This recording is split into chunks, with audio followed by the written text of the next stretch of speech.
Hey guys, it's Roderick, and I'm here with the review of The Handmaid's Tale, Season 5, Episode 5, Fairytale. Okay, um, yeah. This episode left me feeling some sort of way. Um, just for context again, I am never going to get on this platform and denigrate anybody's work. This show puts food on people's tables. This show is the actualization of so many people's dreams and hard work. And while I may have some subjective qualms with the show and a few objective comments, my intent is never to shit on someone's work. Because I know the hard work it goes into creating and writing a television show, and nevertheless getting it onto air and then having it viewed by millions of people. That being said, I now also have put a finger on why The Handmaid's Tale can be so triggering to personally myself and probably the many other people that also watch it. So we're going to also kind of discuss that. So why am I saying this? Well, I think context is important and also transparency. I don't want to be sitting across the table with someone from Hulu or the creator of Handmaid's Tale or Elizabeth Moss or O.T. Fagabell, and they'd be like, you're the guy who's on the internet who shot at my work, right? Like, I'm not going to fumble the bag or fumble anything like that by getting on the internet and just shitting on someone's work. I think a lot of people nowadays get on the internet, get Twitter fingers, hop on videos, hop on lives, and don't really think about the long-term ramifications to either their career, their work, or really the other person on the other side of who they're talking about. So I always want to be very cognizant of that when I'm talking about someone's work that that's been putting out there. That being said, let's get into it because we have a lot to discuss. So, again, this episode did not have a teaser. So, like I said last week, hit the pause button, see the 5 breaks. Hulu breaks within every act. So, we got all 5 acts this time without a teaser. And they all kind of follow the normal kind of trajectory of every act. For the most part, even though there wasn't necessarily an intersection or collision between the A, B, and C storylines. The A storyline being June and Luke, the B storyline being Serena, and the C storyline being what's happening in Gilead, because we're always having an eye what's going on in Gilead. So the episode starts off with June dreaming, and we're getting this dream sequence, her, Hannah, at the aquarium, and all of a sudden the phone rings, and she's broken out of her dream state, which is kind of a larger metaphor for June and her life since Gilead has began. And it's Lily, and June and Maura and Luke are in the car on the way to see Lily and the Roadrunners. Lily and the Roadrunners have some information about the purple dress and about the purple school, and they're on their way to go see what Lily and the Roadrunners have to say. Then we get to Serena, who's walking around her big house, looking into the sky, walk around people's houses, being nosy, you know, and she sits down and she meets Mrs. Wheeler, and immediately it clicks to me. It's like, oh girl, Serena done found her own Esther slash June, Esther slash Janine, because Mrs. Wheeler is just giving me Esther slash Janine tease. I can't figure out which one she's going to either be, but if you call, like, Esther was very much enthralled with the whole June mythos, and then we see Mrs. Wheeler very much enthralled in the Serena Joy Waterford mythos. So we don't know whether she's going to either be an Esther or a Janine. But, with that whole scene of Serena just kind of luxurying around the house, I realized the first thing that kind of triggers me about The Handmaid's Tale, that really kind of irritates me with the show, and kind of with the larger, what we see is there's a lot of humanization of people who do really bad things and really bad villains. Now, in writing villains, it's important to humanize them, because no person in fiction or in real life is a wholly bad person, is a wholly good person. There's good people who do bad things, and then bad people who do some good things. So every person kind of always, you need the darkness to reflect off the light. My problem with The Handmaid's Tale, and kind of what we were seeing kind of like larger in more fictional works of kind of serial killers and the humanization of people who do really horrendous things, is that the effect is that it kind of translates to the larger audience or to the larger world, is that when white people do really bad things, there's always a logical slash emotional explanation for what they do. And while that may also be true, we don't always see that translation for Black people unless it's they did these really horrible things because they were brought up in abject poverty. So that was very triggering because we see they're constantly trying to humanize Serena or place her in very sympathetic lights or having her go through very typical female situations that in and of this character is a really horrible person and is a villain. So I realized that on myself, that's what's kind of always triggering because we know that this happens a lot in the real world. So plus trigger point, my own personal self-discovery without therapy. So June and company arrive back with Lily and the Roadrunners, and Lily informs them that their contact has left. It's too dangerous for them to come and see them. So sorry, if I had known sooner, we would have told you. And June is like processing this because she really wants to find out about what's going on with Hannah. And then Luke blurts out, I'm going to go in. And then June's like, what? It's like, yeah, I'm going to go. And then all of a sudden we can just see June's hind parts get all wet and moist. And they were like, oh my God, June, she's like, I'm going to go in too. Let's put a pin in that. Second triggering moment or self-discovery moment about myself in The Handmaid's Tale. For 5 seasons, or 4 seasons, 4 episodes, I could not figure out what it is about the Luke character that annoyed me, that I just couldn't put my finger on why I did not like this portrayal of the character in the show. And this is not a denigration against the actor who portrayed him. He was a great Obama in The First Lady on Showtime. Watch that series, it's really great. My problem with the Luke character is that when casting, you have to be careful in casting. I think there's a lot of trends the current trend in Hollywood is to cast Black English actors to play Black Americans. And while the experience of being Black in America is not universal, there are lots of Black people who have lots of different varying experiences of being Black in America, being an African descendant of slavery, is a very myriad examples. There are, however, some universal seminal examples in life experiences that any Black man, regardless age, geographical location, and sexual orientation, has. And therefore, their responses to certain situations are going to kind of fit within that universal type. That's just a fact of being Black in America. So the problem with the Luke character is that he is written by non-Black people and portrayed by a non-Black person, and therefore his responses are incongruent with a lot of Black people's experiences in America. Why do you say that? Because most Black people would not have been taken in or affected so much by Serena's comments as to why didn't you go back into Gilead as to be the impetus for Luke to say he wants to go in and look for Hannah. So therefore, the Luke character is like, well, this is my chance to go in and look for my daughter because my ego was bruised by Serena. When many people would have said, that's just that white bitch doing what she does, and why do you even let that bother you, right? But instead of doing that, we have this, so Luke's response is what a typical white man would do to save his honor and pride because he's been afflicted, as opposed to a Black man moving in America and knowing kind of the ways and habits of what white people do in America. Many people will disagree, many will not. Drop it down in the comments. Needless to say, this is when Jiminy Moira should have come in with her Jiminy Cricketness and said, this is a bad idea. What are you doing?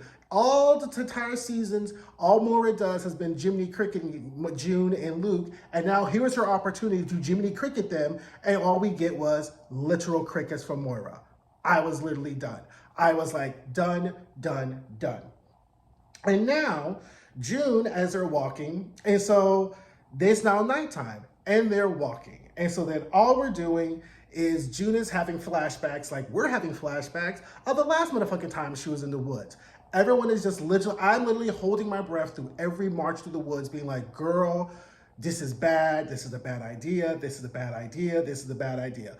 But no, they're walking through the woods. Luke's like, do you need a break? She's like, oh no, I'm fine. He's like, oh, I can do a break. She's like, no, I'm fine. So we're all walking literally through June's shoes at this point because the last time she's in the woods walking through did not really go that well.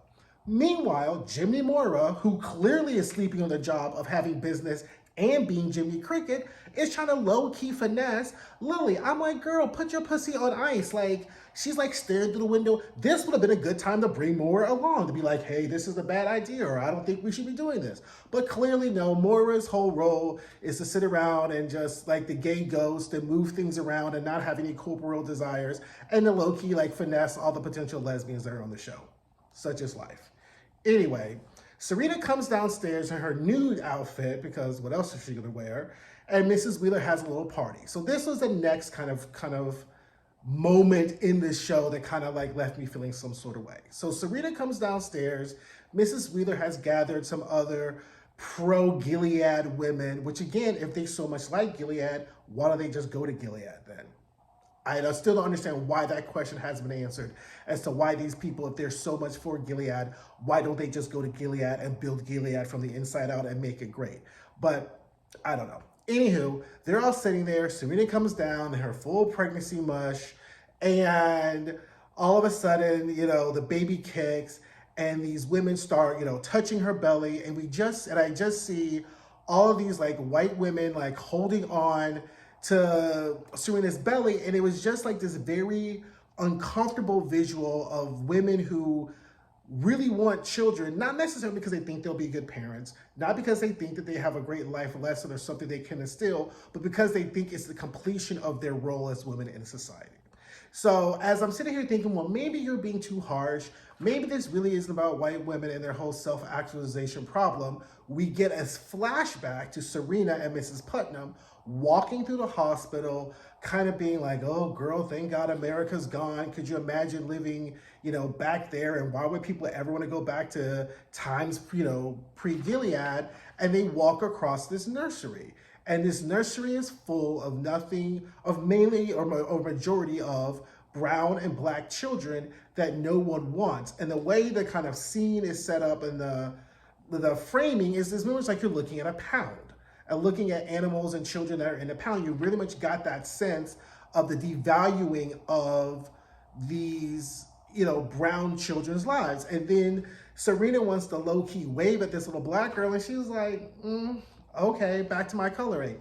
So, once again, I realized my criticism of this show as far as the way in which white women kind of feel that having children is kind of like not necessarily the part extension of their role, and how they treat really black and brown children was not too off, because we really got a flashback immediately after that. So now it's daytime, and June and Luke are meet their contact, Raspberry. Okay, cool, Raspberry Beret. So Raspberry's like, come with me, and all of a sudden they're like, whoa, whoa, whoa, we're not going anywhere. We don't know where you need to be going. And I'm like, why are you following this random person into the woods, into some undisclosed location? So my next problem. I just don't know whether hunting through the woods with some random person is going to be the best way for them to get Hannah. It gives me this sense that if there were so many there, June can't be the only woman who has a child that's been left in Gilead that is now in Canada. And why they have, again, not mounted some public PR effort of, I'm free, I was brutalized, I was sexually assaulted in Gilead, they took my child is still in Gilead, free my child, free Hannah. I mean, we literally had to free Britney, and Britney Spears lived in the United States and she was rich. But I also recognize that this is the same country where we had children from Mexico and Central America locked in cages, and America pretty much ignored that for the most part as well. So I'm not necessarily saying that this situation is out of the whole realm of reason. It just seems to be a lot of hoops and hurdles and steps that really could be done on a larger, grander scale to effectuate their goal that they're doing. But again, that's just me. I don't have a show on Hulu. What do I know? Anyway, now, Serena gets a call from Gilead, and she's like, whew, don't have to be dealing with no extra in between. They can just call me, and she can just take her calls, whatever. So Mrs. Wheeler's like, here's your phone. There you go. So she picks up the phone, and of course, it's Commander Lawrence, who is always our comedic relief whenever he's dealing with any of these Gilead people. But he's really has come to be a really bright spot in the show, because he really kind of seems like the viewers like, y'all are kind of crazy, and this is going to blow up, but I'm just going to be the one going on record to tell you this is a bad idea. So Commander Lawrence is called. She's like, oh, hi, Commander Lawrence. She's like, oh, hi, Joseph. How are you? She's like, oh, hi, Serena. How are you? You seem to be doing peachy. And here comes Warren Putnam, the proverbial, like, this guy could really just fuck up a wet dream. Like, this guy literally can do that. So Serena's like, oh, God, I didn't know you're going to be in the call. And he pretty much lets Serena know, like, you're a whole ass waste of money. Like, we're paying all you for all of this, and literally your first day out the gate, your place gets shot up and you get relocated. So what exactly are we paying you for? So Serena, which I do have to give her credit for, is a crafty, think ahead type of chick. Like, I do admire people who could spin, who can make gold from straw. And Serena's like, well, you know what? Instead of focusing on Gilead, why don't we focus on a fertility clinic, a fertility center, which is actually a good idea because that is the main thing that Gilead is pushing. Gilead, you have to recall that Gilead is pushing that they have the solution to the fertility crisis. So therefore, if you focus on all the good stories and all the children and all the ways in which women, really a place for all these yearning, desperate people who want to have children to sit and commiserate and yearn, and Serena can just be like the Virgin Mary or whatever biblical iconoclast imagery she wants to think of herself as while she's pregnant with this child, it's like win-win. So she's like, Warren's like, you know what, we'll take that under consideration. So Serena's like, well, you know what, I think he's like, we'll take it under consideration. Click, and just hangs up on her face. Once again, reminding Serena that as much as she thinks that she's in charge and she's the head chick in charge, she really is not. These men are really not having anything they have not anything that she has to say, and are really only enduring her because they know her for her ways and her works, and they really can't snuff her out or put her in the closet because she'll just cause more problems anyway. So Lawrence is like, so after the phone call, Lawrence is like, well, okay, you've always had a way with ladies. He's like, we have to keep her in a tight leash. Once again, the misogyny of Gilead coming right through, but we also get a glimpse in the fact that Professor Lawrence has a plan called New Bethlehem, in which it would be somehow a place in Gilead that welcomes old Gilead members, okay, or former people who are in Gilead, for them to come back to Gilead. Why they would come back to Gilead, I don't know. But if they have a child in Gilead, if they have a sister or a brother who's in Gilead, they may decide to come back just so they can be closer to them. So Professor Lawrence is kind of creating this amnesty program for former citizens of Gilead, which Commander Putnam is like, absolutely not. We don't need the whole world to like us. And Commander Lawrence reminds him, this country will die if we do not open our borders, if we do not have a successful trade agreement, if we, are not seen as being gentle. Commander Putnam is like, we don't want people sniffing around. We want to be able to do what we want to do and keep sexually assaulting women and sending people to the mines and doing all these things. So again, we have the tension that we saw in the last week's episode between the Gilead that is actual and the Gilead that they want to put out to the world. So what we really see is that the commanders want the benefits of having a socially acceptable Gilead without doing the work to really make Gilead socially acceptable. So that is what we're going to see, and potentially the downfall of that. So anyway, Commander Putnam leaves, and then Commander Lawrence has this look in her face like, you ain't gonna be the end of my plan. So we may see some kind of tension or drum up of Commander Lawrence getting rid of Commander Putnam, which would be good because he's just a creepy character. But I do like the actor because he's in Billions, and he plays Spiro in Billions, if you ever watch Billions, which is a really great show. He's just phenomenal as that character. So it's kind of a love-hate thing. I really don't like his character here, but I loved his character there. But anyway, now back to June and Raspberry. So Raspberry takes him back to this like makeshift man cave. And all of a sudden, I just started getting this like feeling like misery or something, like, oh my God. So he turns on the lights, you hear all these clicking, and immediately I'm thinking, oh my God, doors are locking, the folks are gonna start popping up out of nowhere. And he's like, oh, okay, and he calls them the plums. So the plums are the women or the girls who are dressed in purple.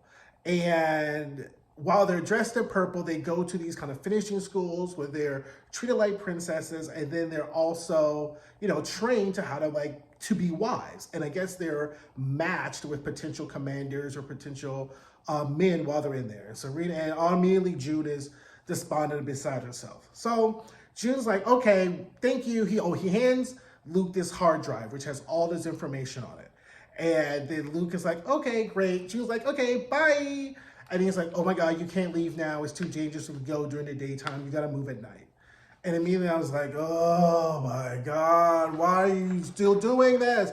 Where is Moira? Like literally, these are like 3 words I never thought I would have to say. Where is Moira? Where is Moira? Where is Moira? We don't even see Moira for the rest of the episode because she's banging Lily and they're like doing whatever they're doing. And I'm like, where is Moira? This is where Moira would have been helpful because then they could have gotten the fuck up out of there. Anyway, we go back, and then they're bowling, and the guy who I was going to call Lonely Andy, because you can just tell he's just like reeked of loneliness, his name is Jaden, and he's a Gen Z who doesn't remember life pre-Gilead.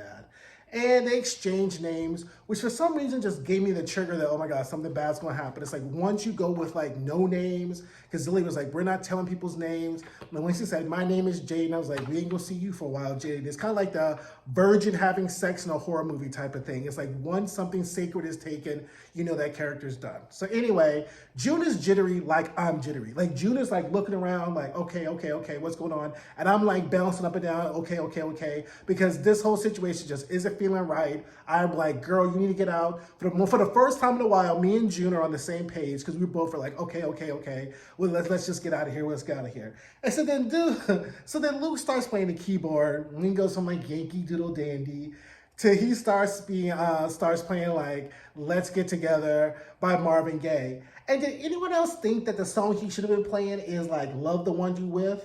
Like literally I was like, Let's Stay Together. You really need to be playing Love the One You With because you really are at this point her second option anyway that she's just settling for. So I felt like that song would have been more apropos. I guess how I can see Marvin Gaye being, kind of universal. But if you can't have the one you love the one you with. Anyway, I'll get off of that. So anyway, the guy, Jaden's like, oh, did you write that? He goes, oh yeah, I wrote it. I was like, girl, Gen Z's always the same. They think everything's new when they hear it. Anyway, folks are bringing flowers to Serena as she's kind of like sashaying to down to the gate, and I'm just gonna be done over with her being a war criminal and just acting like she's like at Shady Pines, just rolling around. And then we first say, she's like, oh, I want to commune with this woman. And Ezra's like, I'm sorry, ma'am. Mr. Wheeler's like, no, he doesn't open the gate. Which kind of reminded me like when I was a kid and I am a Gen X from 46. And I don't know anybody who had the rules of your parents who were like, stay in the house, lock the door, and don't have nobody in the house when I come home. Totally gave me that Mr. Wheeler type of tease. It's like, I don't want no new folks in my house. You're the only guest. They can stay on the other side of the gate. So Serena's just kind of like, oh, okay. Okay, so if that's the only strike against her, she can have guests. Once again, poor Serena. But then we get a flashback of Serena and Aunt Lydia, and which I guess pretends to be the first interaction that Serena is considering getting a handmaid. So one of the things I did mention when Serena and Miss Putnam were in the hospital, this is after the fall of America, in the first immediate stages of Gilead's infancy, but before either one of them have gotten a handmaid. So at this point, both women are operating under the delusion that they can still get pregnant without using handmaids. And both of them are very reluctant to try to get a handmaid. So in the second flashback of Serena's, we see her talking to Aunt Lydia about getting a handmaid, and Aunt Lydia has some files, and there's this moment when she goes, I picked them out, it should be easy as pie. And Serena kind of gets this look, and I was unsure. Drop down in the comments what you think that look translated to mean. My interpretation of it was that it was more of a shot to her self-esteem and pride, because if these handmaids can get so pregnant, why can't Serena? So I don't know whether that was the actress's intent or whatever. Maybe that was just my reading of it. I'd love to hear what you all thought or what that look meant. Needless to say, Serena starts looking at files, and Aunt Lydia is just so proud of herself that she's pimped out these women to go to the Waterfords' house, because the Waterfords is just a very important family. And Serena opens a file. We don't really get a close-up of any of the women or any of the pictures that Serena's picked out. But the first one, Aunt Lydia's like, yes, that's the one Commander Lawrence, Commander Waterford, she caught his eye too. Serena immediately closed that one and moved on. Which brings me to another point I'll get to the end, but keep that in mind to the very end of this video. So now we get to Serena is praying, and here comes the mysterious Mr. Wheeler, who's like this very young, very well-spoken, not who I imagined Mr. Wheeler to be at all. So the point is, when Serena did anybody else get the sense that Serena was plotting how she's going to take that woman's husband? Like, I got the whole sense while they were sitting at breakfast and Serena was walking through the house.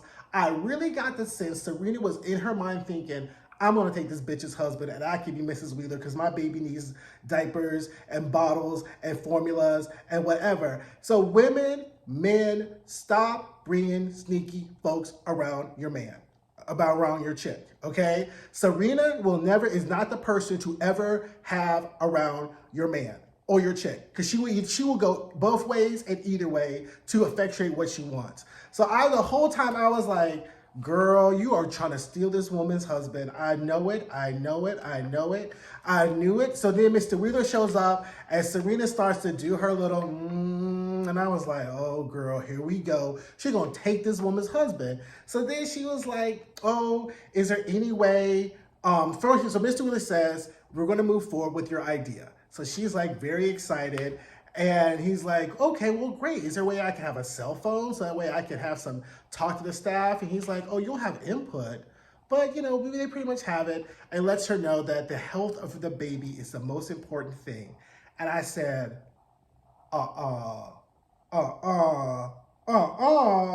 And then he gives her vitamin and watches and pours the water for her. And which was a direct callback to the way she used to treat June when she was pregnant. And I said, they gonna take her baby.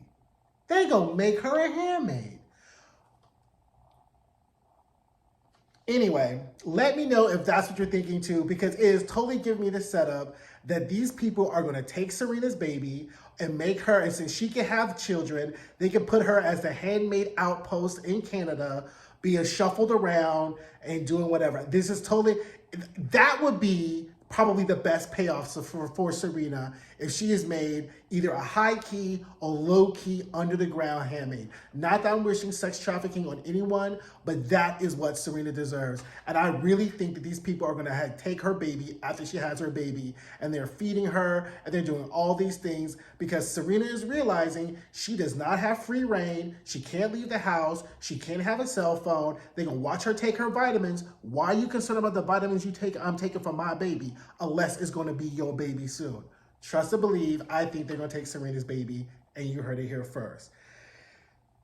And then we get to the last 4 minutes of the show.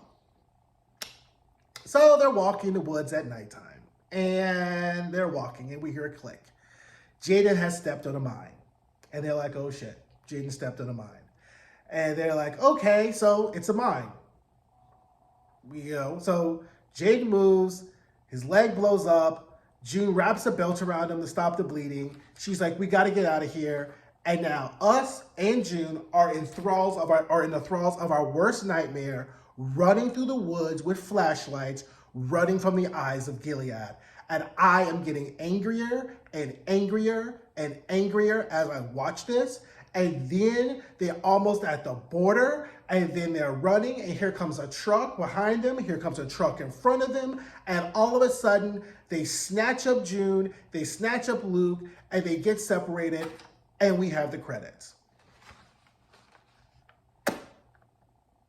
Now, I have not been on the internet to see what the public reaction to this episode has been. I know that many people started this season saying that they would be pissed if June ended up going back to Gilead and getting caught again. I am going to hold out hope that maybe those were Americans, maybe those were rebels, maybe those were leprechauns. I don't know who they were, but I'm not going to worst the prayer on The Handmaid's Tale because they don't need my prayers, but I'm just going to really strongly hope that it was not June and Luke being caught and who will be the new experimentation for Professor Lawrence's New Bethlehem. That is what I do not want to happen. because me and my piece were done with June being in Gilead. But again, this is the journey of the show. This is what, this is what we watch every week. So again, there are a lot of things that happen, a lot of things that really kind of put us through it. So anyway, drop in the comments. Let me know what your thoughts are. There is a lot to be covered. Again, I don't want anyone to be offended by my statement about the actor playing Luke. Again, that is not a personal attack on him. I just, again, think that the successes that we've seen may be outliers and not necessarily the standard deviations of British actors playing Black people in America. So anyway, like, comment, subscribe, and I will see you guys next week. Thanks. Bye.